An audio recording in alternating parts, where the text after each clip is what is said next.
Saudara timnas U23 Indonesia tertinggal 0-1 dari Korea Selatan dalam laga grup J kualifikasi Piala Asia U23 2026.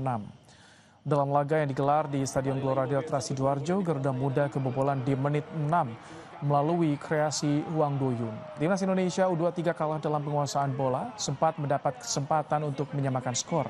Namun Hoki Caraka yang lolos jebakan offside gagal mengkonversinya menjadi gol. Timnas Indonesia U23 tertinggal 0-1 di babak pertama. Sementara di babak kedua belum ada tambahan gol yang tercipta.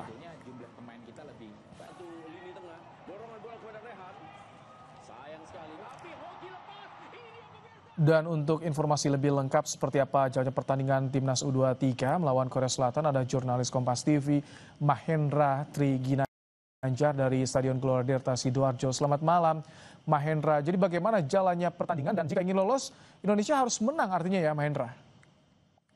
Ya Ibrahim dan saudara, bahwa memang hingga saya melaporkan secara langsung ini kedudukan memang Indonesia masih tertinggal 0-1 dari Korea Selatan, di mana memang dalam pertandingan babak kualifikasi Piala Asia U23 grup J, timnas Indonesia melawan Korea Selatan ini ditargetkan atau memang wajib harus memenangkan pertandingan, di mana hanya dengan kemenangan timnas Indonesia U23 ini bisa langsung lolos ke Piala Asia U23 yang akan digelar di Arab Saudi tahun depan.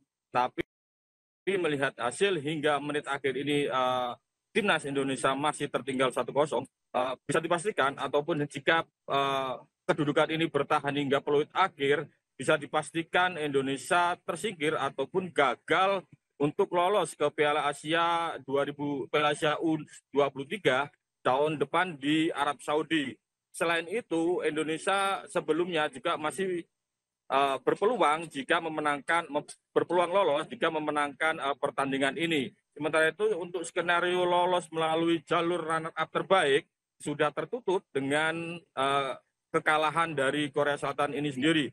Indonesia saat ini masih mengoleksi 4 poin hasil imbang lawan Laos di pertandingan pertama dan juga kemenangan 5-0 dari Makau di laga kedua kemarin. Namun untuk 4 poin yang dikoleksi timnas Garuda Muda ini sendiri untuk masuk ke 4 runner-up terbaik dari 10 grup yang ada di babak kualifikasi Piala Asia U23 ini sendiri masih kalah dibanding 4 negara yang memiliki nilai lebih dari 6. 4 negara yang berpeluang besar untuk lolos sebagai runner-up terbaik di babak kualifikasi Piala Asia U23 ini diantaranya adalah Cina, Iran, kemudian Turkmenistan, dan juga Yaman.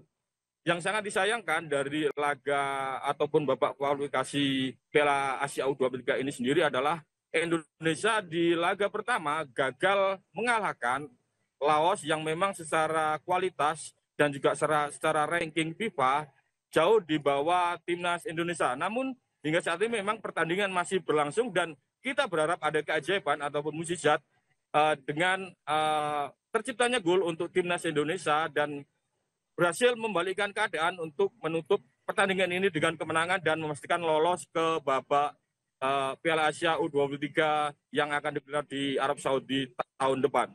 Ya Ibrahim. Baik, terima kasih Mahendra Ginanjar untuk laporannya langsung dari Sidoarjo, Jawa Timur.